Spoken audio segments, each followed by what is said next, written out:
Welcome back to the cabin. Today is Wednesday, the 6th, I believe, of July. I drove up yesterday afternoon in the rain, and it rained again last night. But today is just a beautiful day. It's partly cloudy. There's a nice breeze. Temperature's about 75. It's supposed to hit 80 today, but if there's a cloud cover, we probably won't get there. So, first thing I did, turned on the power when I got here, and I found a mouse making a nest in my bulkhead door over there.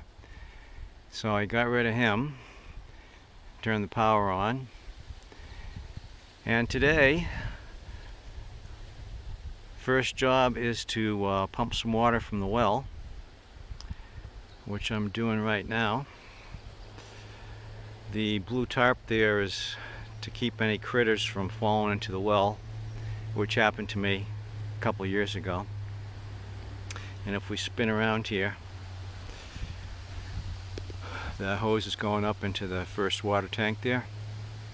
So this is extra water on the hill. I don't know if I'll need it or not, but always good to have it. Spin back here. So the water level in the well was about half full when I opened it up. We'll see how quickly that replenishes. When I went down into the cellar to get the pump and the hoses, I noticed my charge controller is blinking, so my batteries are fully charged already, and it's not even noontime yet. So we'll see how long this takes me to pump up the water into this tank, and if there's any left in the well today, I'll pump some more down into the cellar.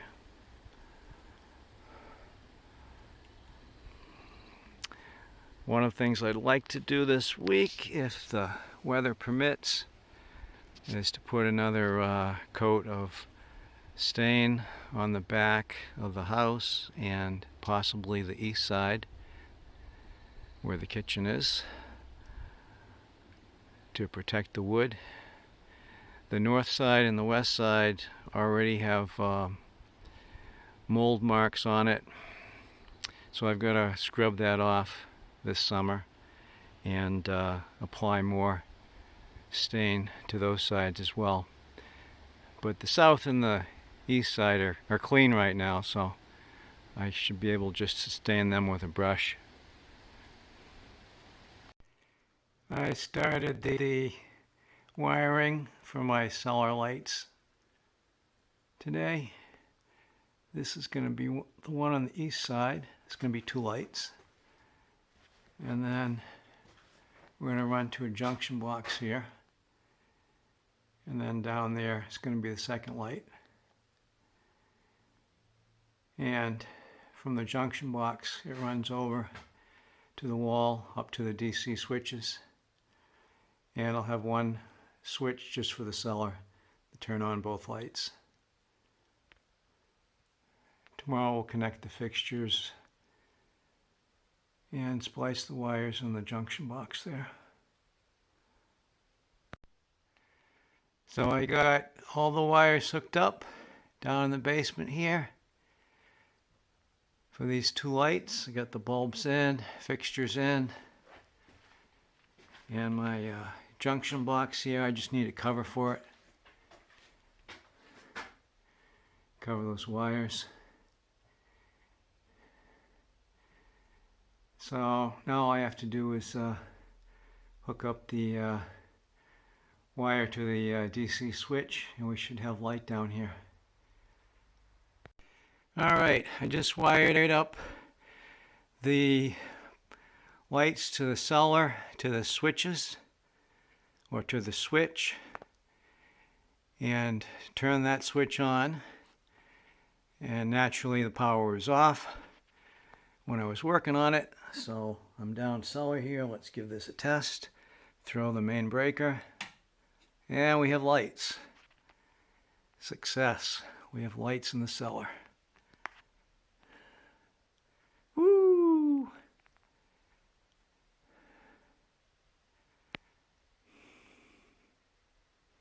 I'm a happy camper right now. So next thing is to put the speakers back in the wall, up there where the holes are, and wire them up. Well, this is the speaker wire. I knew I had to add a piece to it to reach the other side of the cabin. But what I didn't realize is my 1/4-inch disconnects, they're too loose when I put them on the connectors for the speaker. So what I'm going to have to do is use these connectors and cut both wires about here, put splices in using my 1/4-inch quick disconnects, and do it that way. It's double the amount of work because I've got to put these on both ends of the extension wire instead of just one. So let's get to it. So I am putting the tie and groove up around my DC switch box, and this piece of board is a small gap underneath there, so I wanted to fill it in. So I cut the small piece of wood and got it so it slides in there nice. So that's what it looks like. The groove there, just maybe 1/2 inch more. So how I did that was made a little jig here on the table. Since I don't have a table saw up here, I'm going to do everything difficult. So the board was on here. Oh, this board here. This is the board I cut. So this was on here like that. I marked off the line of my cut, and then I put this board in as a straight edge and ran my circular saw down there, and I came up with this nice piece of wood which is going to fit perfectly. It's got to trim the length, but I thought that would be more difficult than it turned out to be. So I am pleasantly surprised. This is the last board that I cut for this trip, and that's going to go up there in the corner, and these boards to the right of the window, I got those nailed up. What I did around the switch box is screwed some of them in on the end. Let me show you.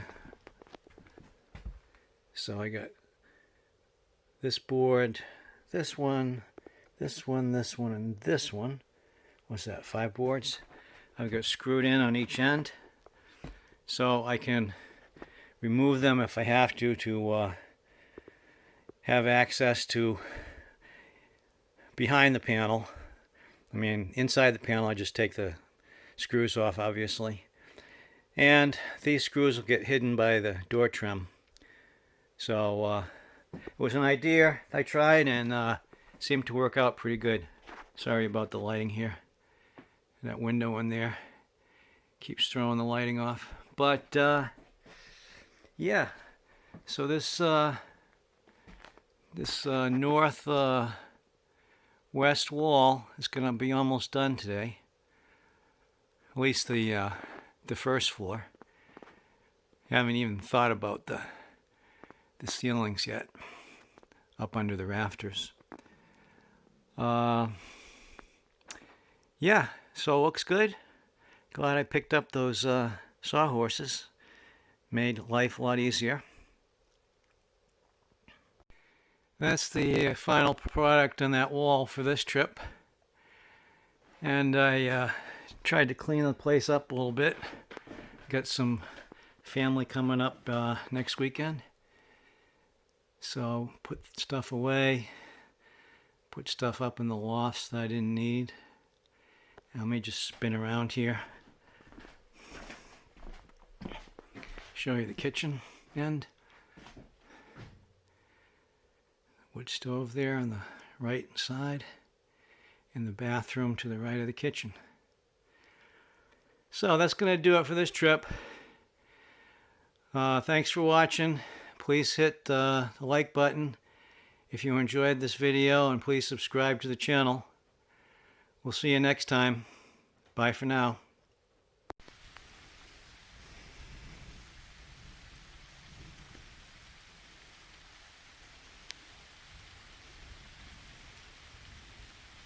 Leaving just in time.